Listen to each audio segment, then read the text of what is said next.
Olá, pessoal. E daí? Tudo bem aí com vocês? Tá? Hoje eu quero falar sobre vestes sagradas. Símbolo que simbolizam, que simboliza cada veste sagrada aí nas várias manifestações religiosas, né? As religiões, algumas delas exigem que os seus fiéis, os seus adeptos, utilizem determinadas indumentárias, determinadas vestes. E estas vestes têm um valor simbólico dentro da manifestação religiosa, ok? Então, vamos lá na nossa aula. Na última aula aí, a gente discutiu a questão dos símbolos naturais, tá? Nós vimos a influência da árvore em muitas culturas religiosas, os vikings, entre os indígenas, entre o povo de cultura celta. Então a árvore tem lá seu símbolo, tá bom? Nessa exposição, eu quero levá-los a conhecer o significado, a origem e a função das diferentes vestes sagradas nas organizações religiosas. Ela é bem diversificada.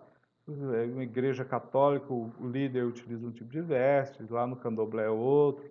Nas igrejas evangélicas, normalmente o pastor utiliza o terno, né? No judaísmo tem outro tipo de vestimenta sagrada.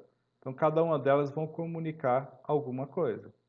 Então, reconhecer essas indumentárias, essas roupas, né, ou acessórios, tem símbolos incutidos neles, tá?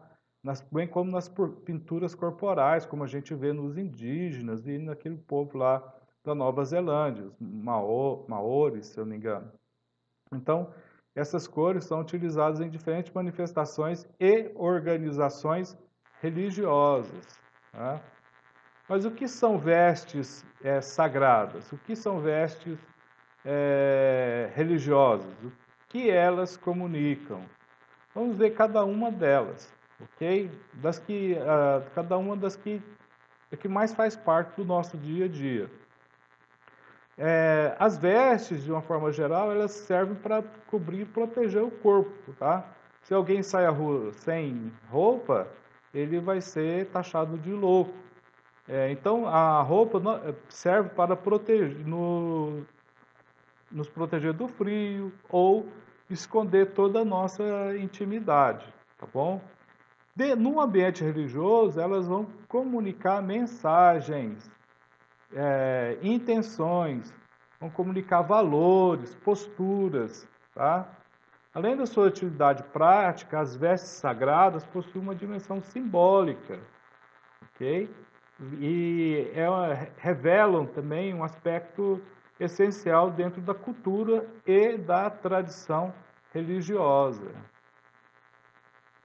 Bom, quando você vai no ambiente católico, na igreja ou na rua, que você encontra um padre vestido com aquela batina preta, a batina preta, né, batendo lá nos pés, com um manto aqui cobrindo o ombro, né?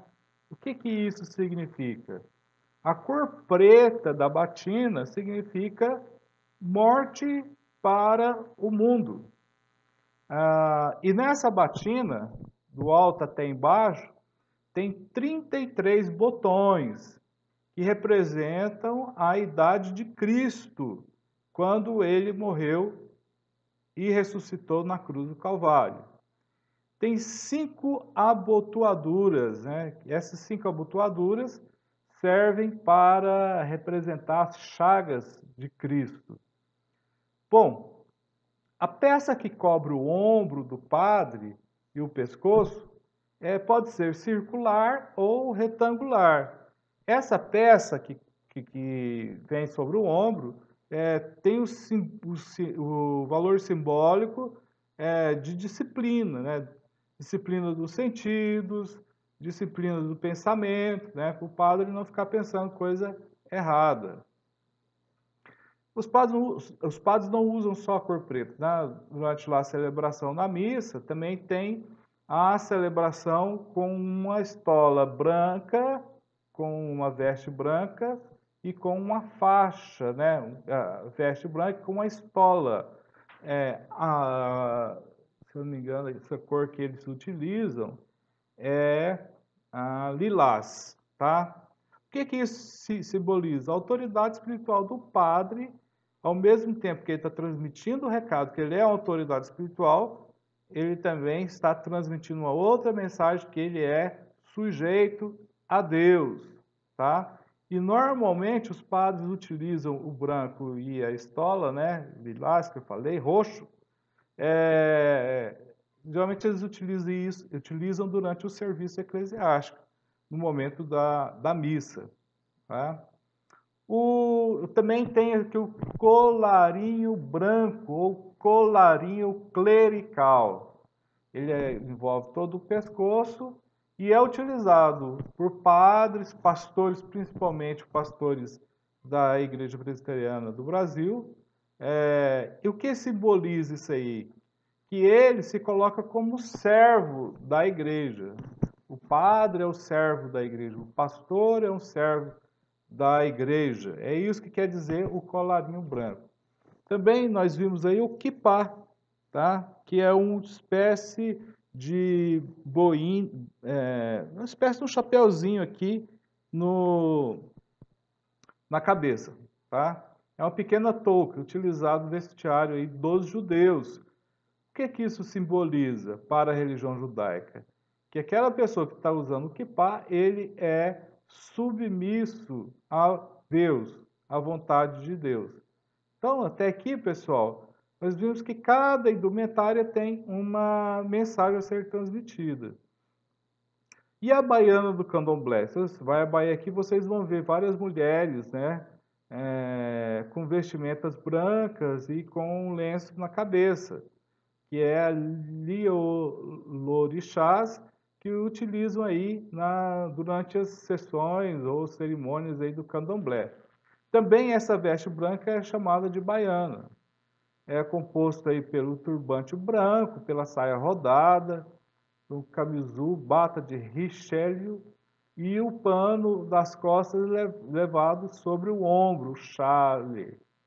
Ok? Isso tem um significado. Cada parte vai significar um elemento da religião candomblé. Os homens aí têm eles se vestem parecido com o Ogum, que é um deus do candomblé, que é o orixá guerreiro, né, ligado aos metais. Sua característica é a proteção e suas cores são o azul escuro e o branco. Bom, tem a Yansan, né, que é a divindade do vento aí para eles. A representação da veste dessa divindade é a cor vermelha e branca. Se veste de vermelho e branco. E Iemanjá, que é a deusa do mar, as pessoas, quando se vestem de branco e azul, está fazendo homenagem a essa divindade aí do candomblé. E o que simboliza o azul e o branco? A fecundidade, tá? A fecundidade aí das pessoas, dos adeptos do candomblé. No budismo, normalmente o budista ele raspa todo o cabelo, ele fica sem nada, né? Sem nenhum cabelo, ele fica raspado. E eles costumam utilizar uma túnica de cor laranja. O que simboliza essa túnica? É uma renúncia aos prazeres carnais. Assim como o Buda abandonou a vida de príncipe, aí os seus seguidores também devem abandonar aí a vida que eles levam.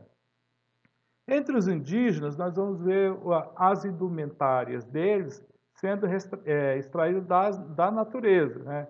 Por exemplo, o cocar, que é uma indumentária que faz parte da identidade dos povos indígenas, ao contrário do que muitas pessoas pensam, não é qualquer um que pode usá-lo, pois são cocares sagrados. É utilizado no momento das festividades religiosas dos indígenas. Na simbologia, né, a estética, a função dos cocares pode variar de tribo para tribo, de povo para povo. Mas, usualmente, esses cocares são utilizados em rituais, celebrações, festas e também quando eles vão entrar em guerra. Então, o cocar tem esse sentido, né? Eles, geralmente eles amarram na cabeça, né, com pena, outro tipo de material.